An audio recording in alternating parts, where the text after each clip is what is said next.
بالله من شرور أنفسنا ومن سيئات أعمالنا من يهده الله فلا مضل له ومن يضلله فلا هادي له ونشهد أن لا إله إلا الله وحده لا شريك له ونشهد أن سيدنا ومولانا وحبيبنا وشفيعنا محمدا عبده ورسوله صلى الله تعالى عليه وعلى آله وأصحابه وبارك وسلم تسليما كثيرا كثيرا.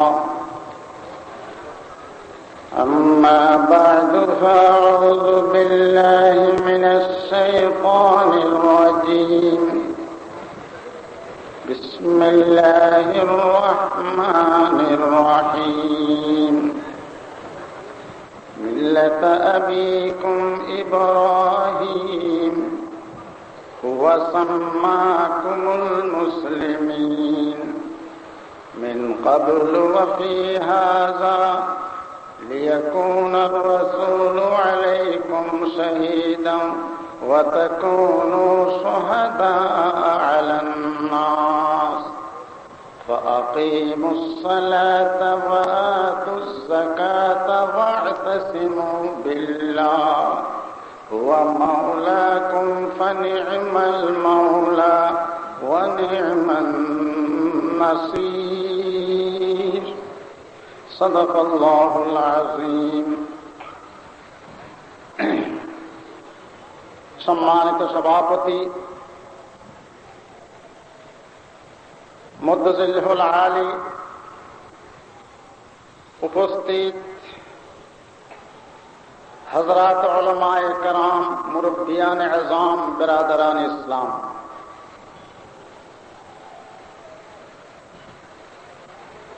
আমি আমার বক্তব্যের শুরুতে আপনাদের অনেকের মনে একটি দ্বিধার সন্দেহ থাকতে পারে যে আমরা এখানে তাফসীর মাহফিল করছি, আমাদের তাফসীর মাহফিলের পাশেই বারান্দায় আর স্কুলের কক্ষে পুলিশ কেন বসা? এতে আপনারা কোনো সন্দেহ করবেন না, তারা জলসার নিরাপত্তার জন্য এখানে উপস্থিত হয়েছে। এক। 2 নম্বর, ইদানিং আল্লাহ পাকের কুদরতের মাধ্যমে আল্লাহ পাক ব্যবস্থা করেছেন, পুলিশের নল বর্তমানে ঘুরিয়ে গেছে। ঠিক না বেঠিক? পুলিশ জানতে পেরেছে, অনুধাবন করেছে 4 দলীয় জোট ক্ষমতায় আসতেছে। সুতরাং বড় অফিসারকে ছোট অফিসার টেলিফোন করেছে, ঢাকায় পত্রিকায় এসেছে। পুলিশের ছোট অফিসার বড় অফিসারকে টেলিফোন করে স্ট্রাইকের সময়, স্যার এদেরকে ধরব কিনা? পত্রিকায় আপনারা দেখেছেন। বড় অফিসার ছোট অফিসারকে ওয়্যারলেসের মাধ্যমে বলে, বেশি গরম চালাইও না, 4 দলীয় জোট ক্ষমতায় আসতেছে। এটা পত্রিকায় এসেছে। সুতরাং আজকেও যে পুলিশ এসেছে, তারও এখানে গরম চালানোর জন্য আসে নাই, তাদের নল ঘুরিয়ে গেছে। যে নল দিয়া ব্রাহ্মণবাড়িয়ার 9 জন মাদ্রাসা ছাত্রকে গুলি করে হত্যা করা হয়েছে, সেই নল দিয়ে ইনশাআল্লাহ ইসলাম বিরোধীদেরকে শায়েস্তা করা হবে। 1 নম্বর। 2 নম্বর, আলেম সমাজের দায়িত্ব হলো সব সময় অন্যায়ের বিরুদ্ধে সংগ্রাম করা, ঠিক না? সেই অন্যায় মাদ্রাসার সাথে হোক, সেই অন্যায় আলেম সমাজের সাথে হোক, সেই অন্যায় মুসলিম জনতার সাথে হোক, সবখানে আমরা সংগ্রাম চালিয়ে যাব।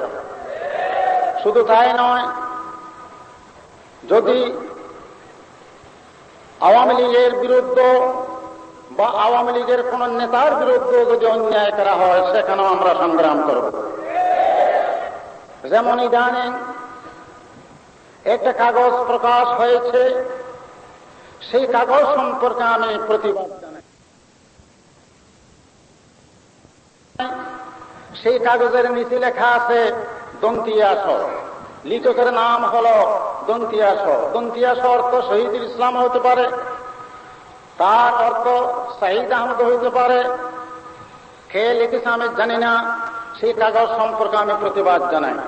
সেই কাগজে লিখেছে, আমাদের বাংলাদেশের প্রধানমন্ত্রী এবং বাংলাদেশের শিক্ষামন্ত্রী বলেছেন জাতির পিতা সম্পর্কে যাদের যে ইতিহাস জানা আছে সেটা প্রকাশ করো। তারপরে লিখতেছেন, আমার কাছে জাতির পিতার একটা ইতিহাস জানা রয়েছে, সেই ইতিহাসটা আমি প্রকাশ করলাম। তারপর লিখতেছে, সেই 1920 সালে কলকাতায় এক অ্যাডভোকেটার উকিল ছিলেন, তার নাম হল চণ্ডীদাস। সেই চণ্ডীদাসের কাছে নতুন একজন ওকালতে পাশ করা ব্যক্তি প্র্যাকটিস করে, কারণ নতুন উকিল পুরাতন উকিলের কাছে প্র্যাকটিস করতে হয়। সেই নতুন উকিলের নাম হল মিস্টার অরণ্য কুমার চক্রবর্তী। সেই অরণ্য কুমার চক্রবর্তী চণ্ডীদাসের কাছে প্র্যাকটিস করে। ঘটনাক্রমে চণ্ডীদাসের এক মেয়ে ছিল, সেই মেয়ের নাম ছিল গৌরীবালা। সেই চণ্ডীদাসের মেয়ের সাথে অরণ্য কুমার চক্রবর্তীর প্রেম হয়ে যায়। সেই প্রেমের সিগন্যাল বাড়তে থাকে।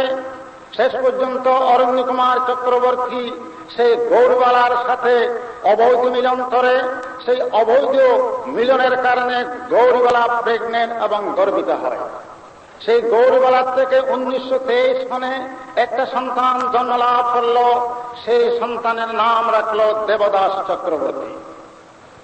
এইবার চণ্ডীদাস উদ্বিগ্ন হয়ে পড়লেন, চিন্তিত হয়ে পড়লেন, আমার মেয়ে গৌরীবালা আবার নাতি দেবদাস চক্রবর্তীকে আমি কোথায় নেব?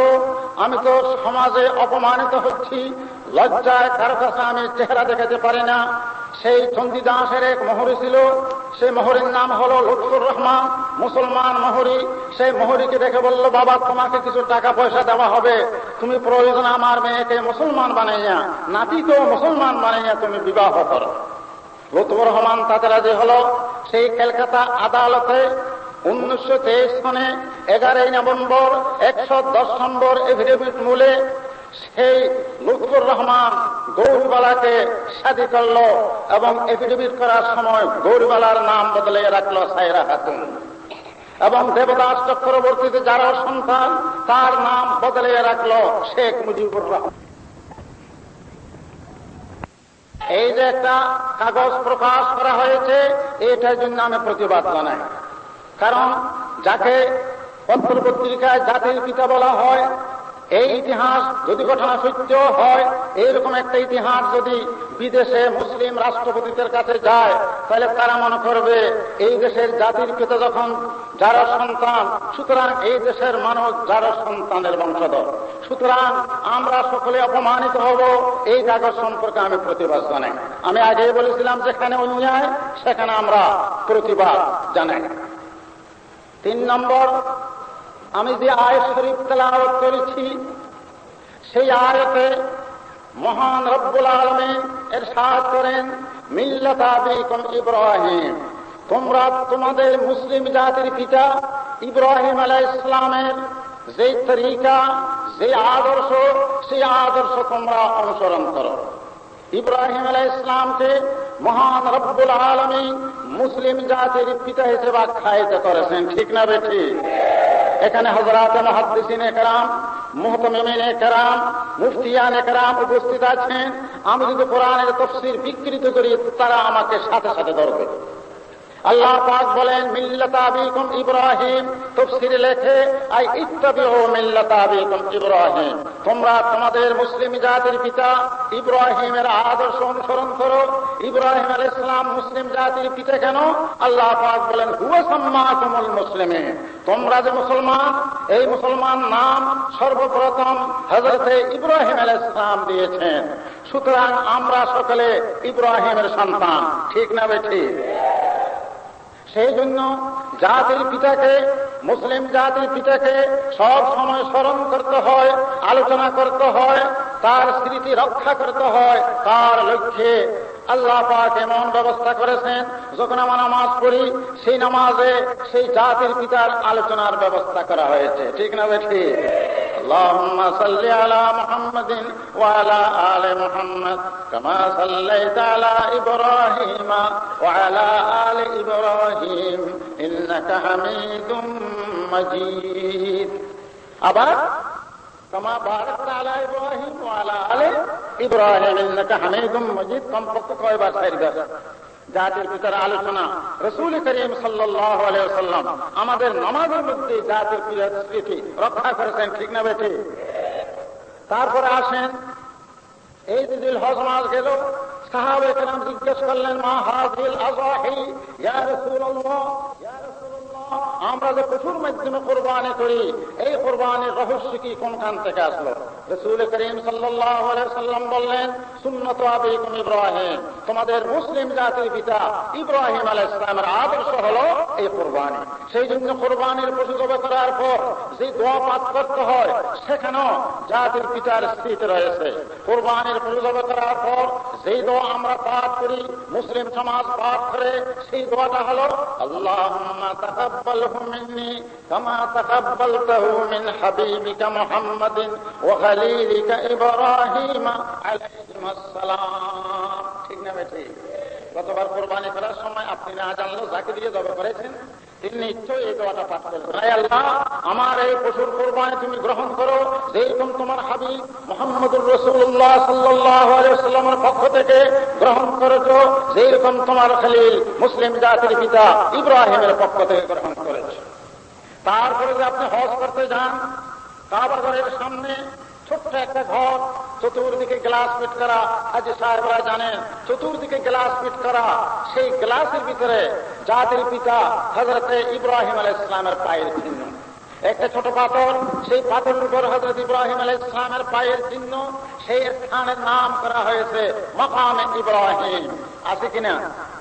পবিত্র কোরআনে আল্লাহ পাক বলেন, ওয়াত্তাখিযু মিন মাকামি ইব্রাহিম মুসাল্লা, তোমরা যদি হজ করতে যাও আমার নবী, আমার খলিল হযরতে ইব্রাহিম আলাইহিস সালামের স্মৃতিসৌধ সেই মাকাম ইব্রাহিমের কাছে 2 রাকাত নামাজ তোমার অবশ্যই পড়তে হবে।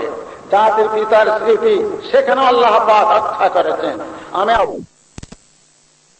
আমাদেরকে বলতে চাই, ইব্রাহিম আলাইহিস সালাম যেহেতু মুসলিম জাতির পিতা, সেই হিসাবে আল্লাহ পাক ইচ্ছা করলে বলতে পারতেন, হে দুনিয়ার মুসলমান, ইব্রাহিম তোমাদের পিতা, সুতরাং ইব্রাহিমের একটা একটা ছবি আর ফটো তোমাদের অফিসে, আদালতে, ঘরে ঘরে রাখতে হবে। বলতে পারতেন না? বলছেন? বলেন নাই? বুঝা গেল আল্লাহ পাক ছবি রাখা পছন্দ করেন না। রাসূল করিম সাল্লাল্লাহু আলাইহি ওয়াসাল্লাম বলেছেন, লা তাদখুলুল মালায়েকাতু বাইতান ফীহি কালবুন ওয়ালা তাসাবির, যে ঘরে কুকুর রাখা হয় আর যেই ঘরে ছবি রাখা হয়, সেই ঘরে রহমতের ফেরেশতা নাযিল হয় না। ঠিক না বেঠি? তাই ইব্রাহিমের ছবি যদি আমরা রাখি হারাম হবে, বিশ্ব নবীর ছবি যদি আমাদের ঘরে ঘরে রাখি হারাম হবে, হযরতে আবু বকর সিদ্দিকের ছবি রাখলে হারাম হবে, সাহাবায়ে কেরামের ছবি রাখলে হারাম হবে। ঠিক না বেঠি? বরকত সাহেব রাহমাতুল্লাহ আলাইহির ছবি রাখলে হারাম হবে, খাজা মাইনুদ্দিন চিশতি রাহমাতুল্লাহ আলাইহির ছবি রাখলে হারাম হবে। এতগুলো ছবি যদি হারাম হয়, নবীদের ছবি যদি হারাম হয়, সাহাবীর ছবি যদি হারাম হয়, বরকত সাহেবের ছবি যদি হারাম হয়, খাজা মাইনুদ্দিন চিশতির ছবি যদি হারাম হয়, আমি আপনাদেরকে জিজ্ঞাসা করতে চাই, শেখ মুজিবুর রহমানের ছবি রাখা কি জায়েজ হবে? আমি বলতে চাই, ছবি রাখলে শ্রদ্ধা আসবে মনের থেকে, ছবি রাখলে ভক্তি আসবে, এটা ঠিক নয়। যার প্রতি আমার ভক্তি, যার প্রতি আমার শ্রদ্ধা, ছবি না রাখলে তাকে আমরা চিরদিন স্মরণ করব। ঠিক না বেঠি? বিশ্বনবী মুহাম্মদুর রাসূলুল্লাহ সাল্লাল্লাহু আলাইহি ওয়াসাল্লামের ছবি আমাদের কারো বাড়িতে নাই। 1400 বছর চলে গেছে, আজ পর্যন্ত রাসূলের নাম শোনার সাথে সাথে সাল্লাল্লাহু আলাইহি ওয়াসাল্লাম বলে, অথচ ছবি নেই। সাহাবায়ে কেরামের ছবি আমাদের বাড়িতে নাই, কিন্তু যে কোনো সাহাবের নাম উচ্চারণ করার সাথে সাথে আমরা বলি রাদিয়াল্লাহু তাআলা আনহু। ঠিক না বেঠি? বরকত সাহেব রাহমাতুল্লাহ আলাইহির ছবি আমাদের বাড়িতে নাই, কিন্তু বড় সাহেব রহমতুল্লাহ আলাইহির নাম উচ্চারণ করার সাথে সাথে আমরা বলি রহমতুল্লাহ আলাইহি। আর যদি মনের মধ্যে ভক্তি না থাকে, মনের মধ্যে যদি শ্রদ্ধা না থাকে, জোর করে যদি ছবি ঢুকিয়ে দেওয়া হয়, সেই ছবি যতবার নজরে পড়বে বলবে কি এই শালা বড় দুষ্ট ছিল, বলবে কি? কারণ সেই ছবির প্রতি ভক্তি নাই, সেই ছবির প্রতি শ্রদ্ধা নাই, সেই ছবি নজরের সামনে না থাকতো গাইলটা একটু কম হতো। আর যেহেতু জোর করিয়ে ছবি ঢুকিয়ে দিছে, সকাল বিকাল নজরে যখন পড়বে মনের থেকে রাগ এসে বলবে যে এই শালা বড় দুষ্ট ছিল। তাইলে যেখানে শ্রদ্ধা নাই, যেখানে ভক্তি নাই, সেখানে জোর করিয়া ছবি দেওয়াটা ঠিক নয়। ঠিক না বেঠি? আর অফিসে আদালতে যদি ছবি রাখা হয়, আল্লাহর হাবিব বলতেছেন রহমতের ফেরেশতা নাযিল হবে না। তাহলে আমরা ঘরে ঘরে অফিসে আদালতে ছবি স্থাপন করে আল্লাহ পাকের রহমতের ফেরেশতাকে বন্ধ করে লানত আর গজব নাযিল করার ব্যবস্থা করতেছে। ঠিক না বেঠি? ঠিক না বেঠি? এটা ইব্রাহিমের আদর্শ নয়। ইব্রাহিম আলাইহিস সালাম মুসলিম জাতির পিতা। আপনারা বলতে পারেন তাহলে বাঙালি জাতির পিতাকে? ঠিক না বেঠি? আপনারা বলতে পারেন তাহলে বাঙালি জাতির পিতাকে? বাঙালি জাতির পিতা হলেন হযরত ইখতিয়ারউদ্দিন মোহাম্মদ বখতিয়ার খিলজি রহমতুল্লাহ আলাইহি। সেই ইতিহাস আপনাদের জানা আছে। এই বাংলার রাজধানী যখন নদিয়ায় ছিল, আর এই বাংলার রাজা যখন লক্ষণ সেন ছিল, ঠিক সেই মুহূর্তে 1204 খ্রিস্টাব্দে ইখতিয়ারউদ্দিন মোহাম্মদ বখতিয়ার খিলজি রহমতুল্লাহ আলাইহি মাত্র 17 জন মুসলমান, 17 জন সৈনিককে নিয়ে এই বাংলায় বিজয় করার জন্য, জিহাদ করার জন্য উপস্থিত হন। দিনের পর দিন জিহাদ করেন মাত্র 17 জন, মাত্র 17 জনকে নিয়ে জিহাদ করতে করতে শেষ পর্যন্ত রাজা লক্ষণ সেন বাধ্য হল তার কিল্লায় ঢুকে পড়ার জন্য, মন্ত্রীরা বাধ্য হল কিল্লায় ঢুকে পড়ার জন্য, এবং তাদের পার্টির লোকেরা বাধ্য হল কিল্লায় ঢুকে পড়ার জন্য। এবং তারা মনে করলো আমরা কিল্লায় আশ্রয় নেব, কিল্লার ভিতর থেকে আমরা অস্ত্র চালাবো, বখতিয়ার খিলজি আর তার সাথীরা এই দেশ থেকে পালিয়ে যাবে। In the mean time Bakhtiyar খিলজির সাথীদের কাছে অস্ত্র শস্ত্র ফুরিয়ে গেছে, গোলাবারের কিছু নেই। তারা বখতিয়ার খিলজিকে বললেন, হুজুর আমাদের কাছে অস্ত্র শস্ত্র আর নাই, গোলাবারুদ আমাদের কাছে নাই, তাদের কিল্লে ঘেরাও রেখে আমরা কি করতে পারি? আমরা কি এখন জিহাদ বন্ধ করব? বখতিয়ার খিলজি বললেন, দেখো রাসূলের এক হাদিস রয়েছে, বিশ্বনবী মুহাম্মদুর রাসূলুল্লাহ সাল্লাল্লাহু আলাইহি ওয়াসাল্লাম বলেছেন, আমার উম্মতের এক দল কাফেরের সাথে জিহাদ করবে, তাদের কাছে অস্ত্র থাকবে না, নারে তাকবীরের স্লোগানের মাধ্যমে তারা মাঠে জয়লাভ করবে। আমাদের পটিয়া মাদ্রাসার শাইখুল হাদিস উস্তাদ আল আসাতিজা হযরত গাজী সওজুর দামাত বরকাতুহুম সেদিন সেই হাদিস বললেন। হুজুর বলতেছেন, আমার উম্মতের এক দল কাফের মুশরিকের সাথে জিহাদ করবে, অস্ত্র শস্ত্র থাকবে না, নারে তাকবীরের স্লোগানের মাধ্যমে তারা জয়লাভ করবে। আলহামদুলিল্লাহ।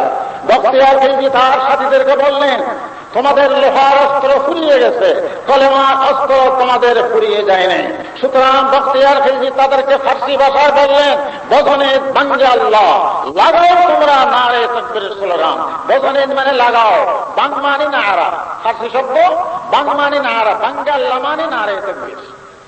বাঙ্গে আল্লাহ নারে তাকবীর, বজনে বাঙ্গে আল্লাহ, তোমরা নারে তাকবীরের স্লোগান লাগাও। ইতিহাস সাক্ষী, এই 17 জন মানুষ যখন নারে তাকবীরের স্লোগান এক সাথে লাগালেন, সে রাজা লক্ষণ সেনের কিল্লা ভেঙে খান খান হয়ে গেল। লক্ষণ সেন তার সাথীদেরকে নিয়ে পালিয়ে গেল। এই দেশে বখতিয়ার খিলজি রহমতুল্লাহ আলাইহি ইসলামের পতাকা উত্তোলন করলেন। এই যে বখতিয়ার খিলজি বলেছিলেন বজনে বাঙ্গে আল্লাহ, সেই বাঙ্গে আল্লাহ থেকে এই দেশের নাম হলো বাংলা।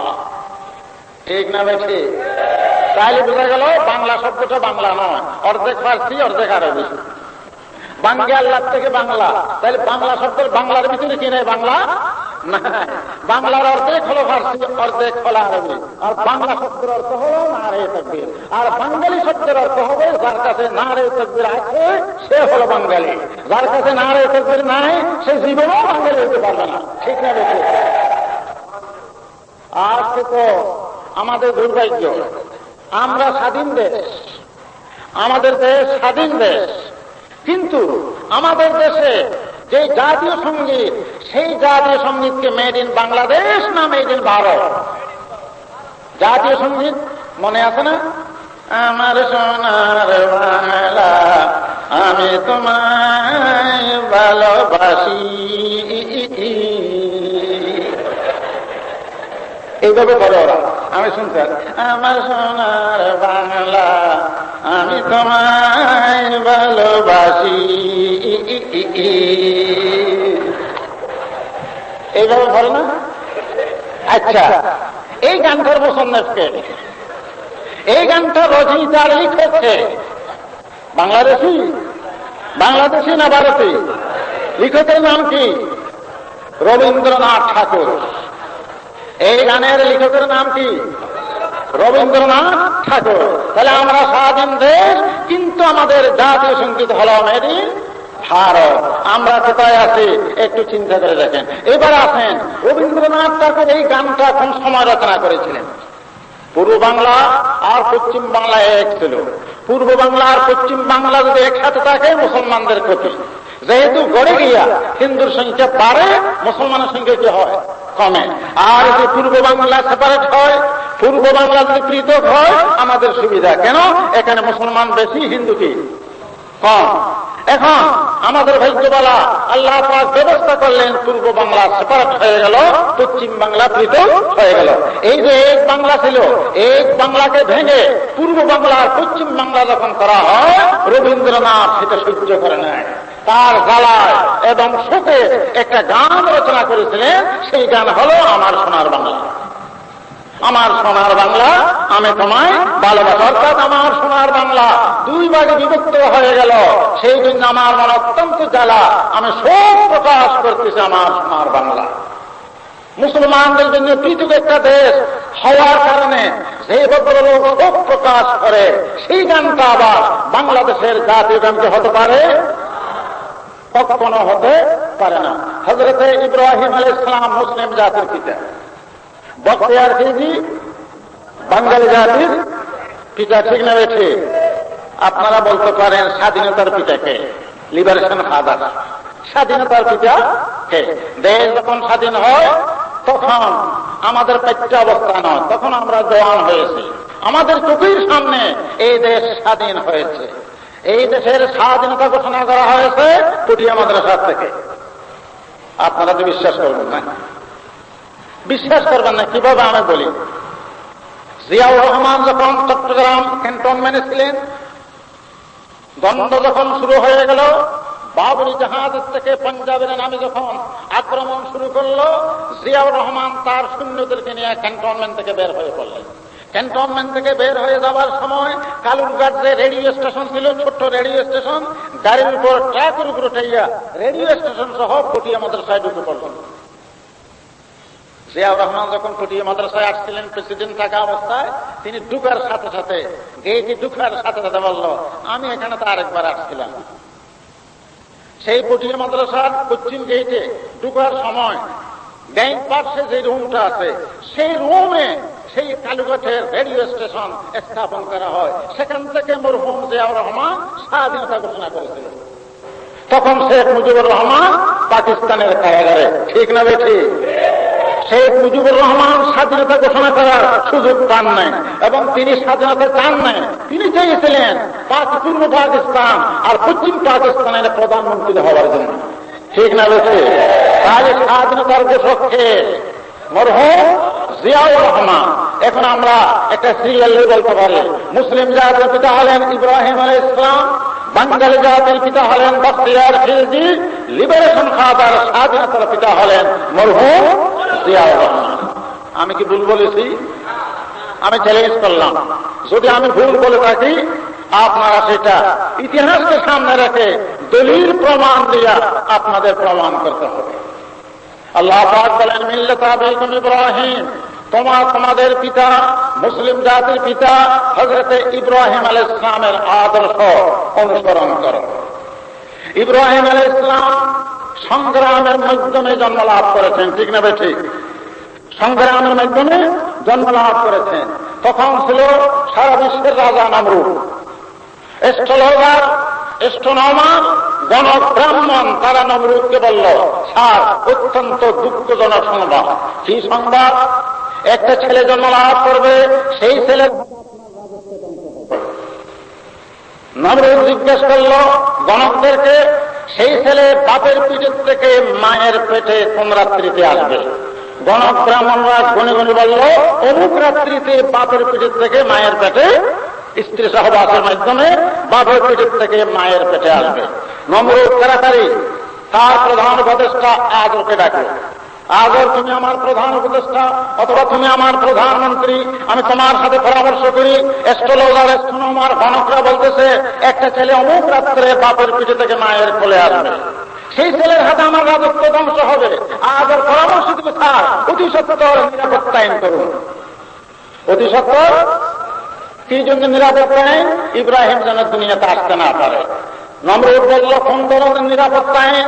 আজর বলল নিরাপত্তা আইন হলে টাউনের বাহিরে ঘর বাড়ি নির্মাণ করেন, সেই রাত্রিতে শহরে যত পুরুষ আছে এবং কি আমি এবং আপনি আমরাও মেয়েদের কাছে থাকবো না, আমরা সেই রাত্রিতে টাউনের বাইরে থাকবো। শুধু তাই নয়, সেই নিরাপত্তা আইনের মাধ্যমে সমস্ত মহিলা শহরে থাকবে, সমস্ত পুরুষ টাউনের বাইরে থাকবে। পুরুষরা নিজেদের বিবিদের কাছে যেন আসতে না পারে তাদেরকে পাহারা দেওয়ার জন্য একটা ইন্সপেক্টরের দরকার, আর মহিলারা যেন স্বামীর কাছে সে রাত্রে আসতে না পারে তাদেরকে পাহারা দেওয়ার জন্য আরেকজন ইন্সপেক্টরের দরকার। নমরুদ বলল যে আজও দেখো তোমার কাছে বিশ্বস্ত মানুষ আর নাই, পুরুষদের ইন্সপেক্টর তুমি, মহিলাদের ইন্সপেক্টর বেগম আজর। মহিলাদের ইন্সপেক্টরকে বেগম আজর।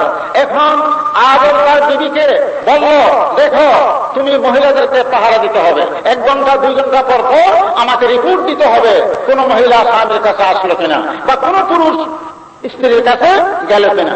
এখন স্ত্রী জিজ্ঞাসা করলো আপনি কোথায় বসে থাকবেন? নমরুদের শীতানে আমি বসে থাকবো। কোথায়? আমি নমরুদের শীতানে, নমরুদ ঘুমাইয়া থাকবে, আমি শীতানে বসে থাকবো। এখন 1 ঘন্টা পর 2 ঘন্টা পর বেগম আজর আসিয়ে রিপোর্ট দেয় স্বামীকে, সব ঠিকঠাক আছে। আজর বলে বেরিয়ে সব ঠিকঠাক। 1 বার রিপোর্ট দেয়, 2 বার রিপোর্ট দেয়, এইরকম রিপোর্ট দিতে দিতে রাত্রে 3টা বাজছে।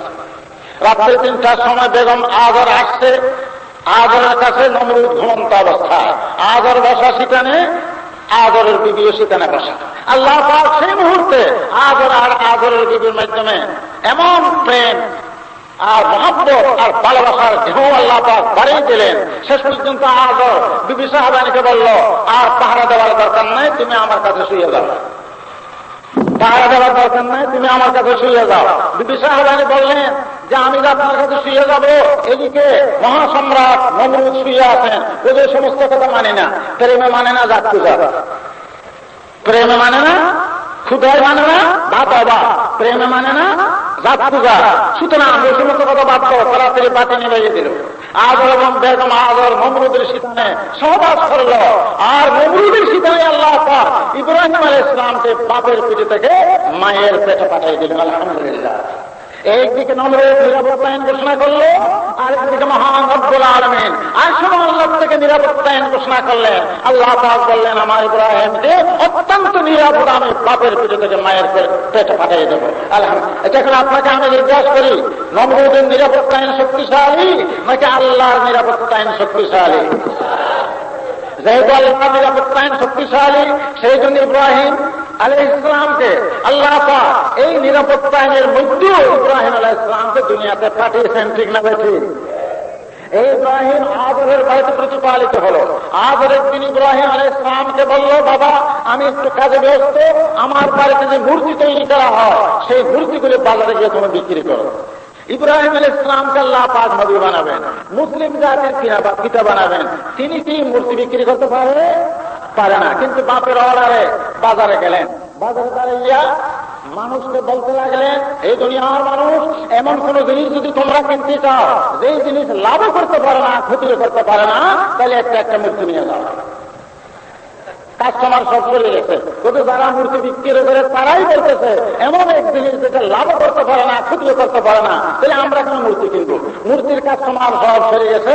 শেষ পর্যন্ত ইব্রাহিম আলাইহিস সালাম ওই মূর্তিগুলোর তৈরি বানিয়ে পার্শ্ববর্তী নদীতে নিক্ষেপ করেছেন। ঠিক না বেশি? আমরা ইব্রাহিমের সন্তান, আল্লাহ পাক বলতেছেন ইব্রাহিমের আদর্শ অনুসরণ করো। আজ তো সেই মসজিদের শহর ঢাকা, সেখানে চৌরাস্তায় চৌরাস্তায় শেখ মুজিবুর রহমানের মূর্তি খাড়া করা হয়েছে। ঠিক না বেশি? ইব্রাহিমের আদর্শকে অনুসরণ করে আমরা বলতে চাই সেই ইব্রাহিম আলাইহিস সালামের জমানায় যেরকম মূর্তির কাস্টমার ছিল না, আজকে সেই মুজিবুর রহমানের মূর্তি করতে চাও, তাহলে তোমরা ইসলাম বিরোধী কার্যকলাপ নিয়ে সংগ্রাম করতে করতে মাঠে আসো। ইনশাআল্লাহ ইব্রাহিমের মধ্যে আল্লাহ পাক যেরকম বাতিলকে ধ্বংস করেছিলেন, ইব্রাহিমের সন্তানদের হাতে আল্লাহ পাক বাতিলকে ধ্বংস করবেন। ঠিক আছে, ওয়াকুল জাআল হাক্কু ওয়া যাহাকাল বাতিল ইন্নাল বাতিলা কানা। 2 নম্বর, ইব্রাহিম আলাইহিস সালাম যখন আরেকটু বড় হলেন, গ্রামের মানুষ মেলায় যাবে। শুধু এই আয়াতে তাফসীর করব, গ্রামের মানুষ মেলায় যাবে, মেলায় শিরিক হবে, কুফর হবে। ইব্রাহিম আলাইহিস সালামকে তারা বলল, চলো ইব্রাহিম, তুমি আমাদের মন্ত্রীর সন্তান, তুমি আমাদের সন্তান, তোমাকে নিয়ে আমরা কোথায় যাব? মেলায় যাব। ইব্রাহিম আলাইহিস সালাম জানেন সেই মেলায় কুফর হবে, সেই মেলায় শিরিক হবে। ইব্রাহিম সেই মেলায় যেতে পারে না। আজকে তো আমাদের সমস্ত মেলায় কুফর হয়, শিরিক হয়, বেশ্যা মহিলাকে এনে সেখানে নাচের ব্যবস্থা করা হয়। ঠিক না বেঠে? আল্লাহ পাক এই মাঠকে ভবিষ্যতের জন্য পবিত্র রাখুক। এই মাঠটাকে আল্লাহ পাক যেখানে তাফসীর মাহফিল অনুষ্ঠিত হলো, এই তাফসীর মাহফিলের বরকতে এখানে মেয়ে লোকদের নাচ গান ইত্যাদি দেখে এই মাহফিলকে আল্লাহ, এই মাঠ আল্লাহ পাক মুক্ত এবং পবিত্র করে। দোয়া দেন আমিন। ইব্রাহিম আলাইহিস সালামকে তারা বললে চলো মেলায় যায়। ইব্রাহিম আলাইহিস সালাম যদি বলে আমি অসুস্থ যাব না, তারা বিশ্বাস করবে না। ইব্রাহিম আলাইহিস সালাম আল্লাহর নবী হবেন, তাকে আল্লাহ পাক জ্ঞান বিজ্ঞান দান করেছেন। ইব্রাহিম আলাইহিস সালাম তারার দিকে দেখলেন, ফানাযারা নাযরাতান ফিন নুজুম ওয়া ক্বালা ইন্নী সাকিম। তারা ভক্ত, সেই জন্য ইব্রাহিম হিকমত অবলম্বন করলেন। তারা যেন বুঝি এই ইব্রাহিম তারার দিকে দেখিয়ে বলতেছে তিনি অসুস্থ। তার দিকে লক্ষ্য করে ইব্রাহিম আলাইহিস সালাম বললেন আমি অসুস্থ, অর্থাৎ আমি মানসিক অসুস্থ। তোমরা কুফর করো, তোমরা শিরক করো, সেই জন্য আমার মনে ব্যথা, আমি মানসিক অসুস্থ। মিথ্যা বলে নেই, আমি মানসিক অসুস্থ। তারা সকলে মেলায় গেল, গ্রামে আছে কেবল কে? ইব্রাহিম। এইবার হযরত ইব্রাহিম মনে করলেন সুবর্ণ সুযোগ, আজকে মন্দিরে মূর্তি একটু রাখবো না। মন্দিরে গিয়া শত শত মূর্তি, আর একটা আছে বড় মূর্তি, সব মূর্তি ভেঙে কুড়াল দিয়ে সব মূর্তি ভেঙে ওই কুড়ালটা বড় মূর্তির কাঁধে রাখিয়ে দিয়েছে। এইবার মেলার থেকে আসার সময় সকালে বাড়ি করে যাওয়ার সময় মূর্তিকে সালাম করে যাবে। সালাম করার জন্য সে মূর্তিখানায় যখন ঢুকেছে, দেখা যায় আমাদের দেব দেবতা আর দুনিয়াতে নাই, সকলে ভেঙে চুরমার হয়ে গেছে। এখন একজন আরেকজনকে বলে এই অ্যাক্সিডেন্ট, এই দুর্ঘটনা কে করলো? তারা বলে এখানে তো আর কেউ ছিল না, ইব্রাহিম ছাড়া আর কেউ ছিল, ইব্রাহিমের কাজ হবে, ইব্রাহিমকে ডাকো। ইব্রাহিম আলাইহিস সালামকে ডাকা হলো, আনতা ফাআলতা হাযা বিআলিহাতিনা ইয়া ইব্রাহিম। কোরআনের ভাষা, আনতা ফাআলতা হাযা বিআলিহাতিনা ইয়া ইব্রাহিম। ইব্রাহিম তুমি কি মূর্তিগুলো ভেঙেছো? ক্বালা বাল ফাআলাহু কাবীরুহুম। ইব্রাহিম আলাইহিস সালাম বললেন আমি কেন ভাঙবো? কুড়াল কার কাঁধে? কুড়াল কার কাঁধে? কুড়াল তো বড় মূর্তির কাঁধে। তোমরা বুঝো না, ওই বড় মূর্তি ছোট মূর্তিকে ভেঙে কুড়াল নিয়ে বর্তমানে ক্লান্ত পরিশ্রান্ত হয়ে বসে আছে, আমি কেন ভাঙবো? এখানেও কিন্তু মিথ্যা বলে নাই। তারা তো মনে করছে বড় মানি বড় মূর্তি, তারা মনে করছে বড় মানে কি বড় মূর্তি। আর ইব্রাহিম আলাইহিস সালাম মূর্তিকে বড় মনে করে না, ইব্রাহিম আলাইহিস সালাম আল্লাহকে বড় মনে করে। বল ফাআলাহু কাবীরুকুম, মানে মহান রব্বুল আলামিনের আদেশে আমি মূর্তি ভেঙেছি। ঠিক না বেঠি? আজ তো এই বাংলা, এই তৌহিদ জনতা যেখানে যেখানে চৌরাস্তায় মূর্তি দেখবে, সব মূর্তিগুলো কুড়াল দিয়ে ভেঙে সেই টঙ্গিপাড়ার বড় মূর্তির কবরের উপর রেখে দেওয়া হবে। ঠিক না বেঠি? এটা ইব্রাহিমের আদর্শ। মিল্লাতা আবিকুম ইব্রাহিম। আমাকে একজন বলে, হুজুর আপনারা এত লাফালাফি কেন করেন? আমি কিন্তু লাফালাফি তো করি না, জিহাদ করতেছি। লাফালাফি, তারাও মাঠে আসবে, আমরাও মাঠে যাব। দেশ কম কোথায়? দেশ কম হলো তারা যদি আমাদের সাথে আন্দোলন করতে করতে বেঁচে থাকে, তাদের নাম হবে সন্ত্রাসী, মরলে হবে জাহান্নামী। ঠিক না বেঠি? বাঁচে থাকলে সন্ত্রাসী, মরলে হবে জাহান্নামী।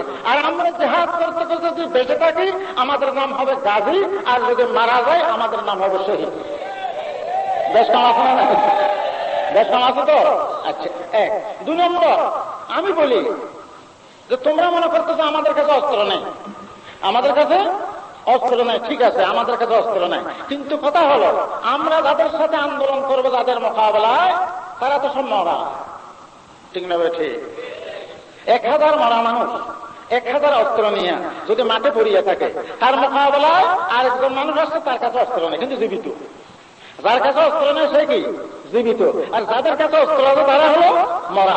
1000 মরা মানুষ 1000 বন্দুক দিয়া একজন জীবিত মানুষ যার কাছে বন্দুক নাই তার সাথে মোকাবেলা করতে পারবে? মরা কেমনে বললেন? আমি বলি নাই, হাদিসে বলছে।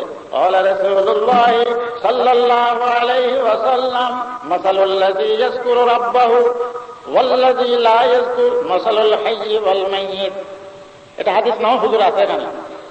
হ্যাঁ, মাসালুল্লাযী ইয়াযকুরু রাব্বাহু, যে ব্যক্তির কাছে আল্লাহর জিকির আছে, ওয়াল্লাযী লা ইয়াযকুর, যার কাছে জিকির নাই, তাদের দৃষ্টান্ত আল্লাহর হাবিব বলেন, যার কাছে জিকির আছে সে জীবিত, যার কাছে জিকির নাই সে মরা।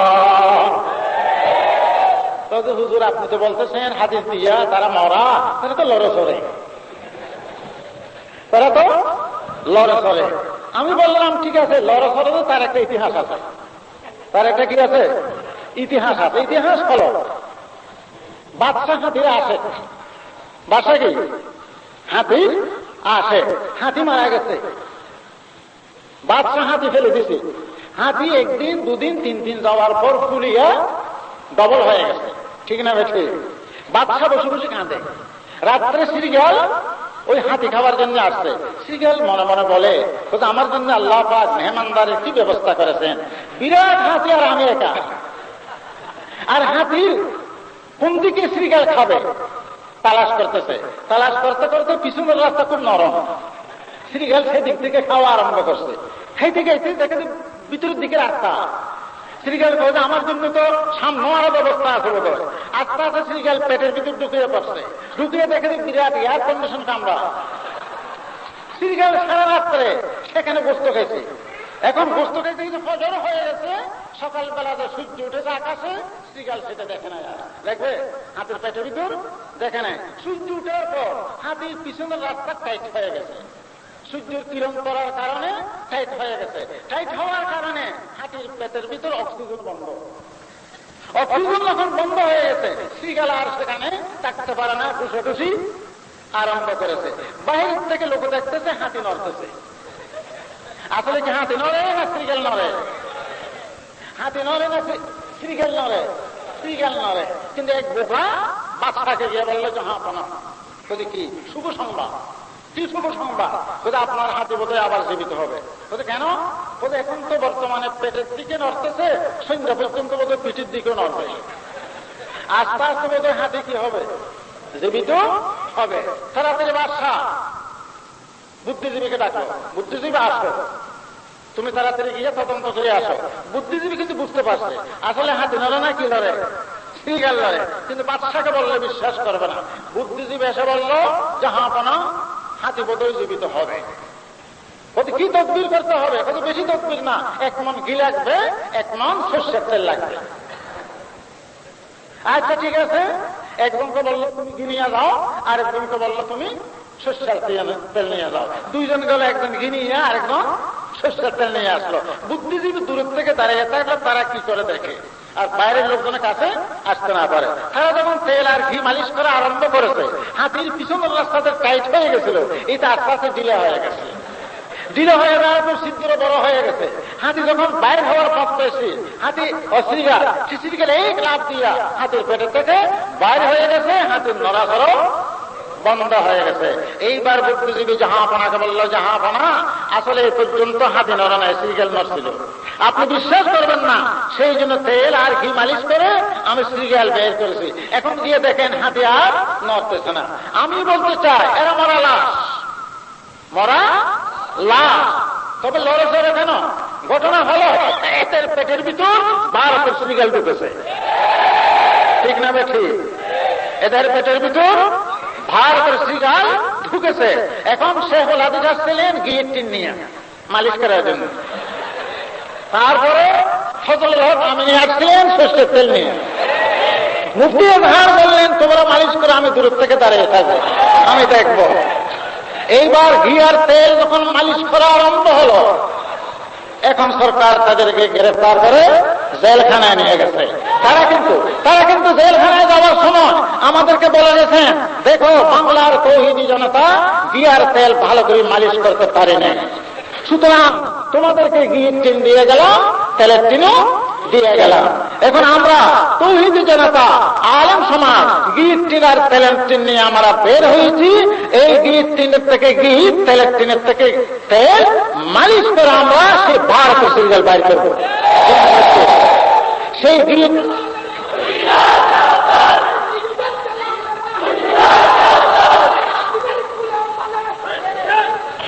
সেই ঘিয়ের টিন আর তেলের টিনের নাম হল ইসলামিক আইন বাস্তবায়ন কমিটি। সেই ঘি আর তেলের নাম কি? ইসলামিক আইন।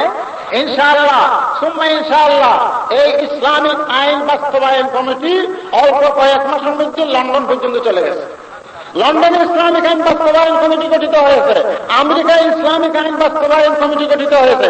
বাংলার ঘরে ঘরে বর্তমানে অন্য কোন আলোচনা নাই, ইসলামিক আইন বাস্তবায়ন কমিটি। ইসলামিক আইন বাস্তবায়ন কমিটি ঠিক না বেশি? সবখানে একটা আলোচনায় ইসলামিক আইন বাস্তবায়ন কমিটি। এই ইসলামিক আইন বাস্তবায়ন কমিটি ইউনিয়নে গঠিত হয়েছে, মহল্লায় মহল্লায় গঠিত হয়েছে। আমি গত কিছুদিন আগে মহিষখালীতে ইসলামিক আইন বাস্তবায়ন কমিটি মুশখালী শাখার উদ্যোগে 4টা প্রতিবাদ সভা করেছি। কয়টা? 4টা প্রতিবাদ সভা করেছি। সেদিন রাহুল মাদ্রাসার মোহতামিম সাহেব আসলেন, জিজ্ঞেস করলাম মহিষখালীর হালত কি? কতগুলো আমাদের হালত বালা, তারা ক্যান্ডিডেট তালাশ করতেছে, কেউ রাজি হয় না। বলে যে মুশকিল মৌলবাদীরা দখল করেছে, আমরা ক্যান্ডিডেট হইয়া লাভ নেই, টাকা পয়সা খরচ করিয়া লাভ নাই, মুশকিল মৌলবাদীরা নিয়ে গেছে।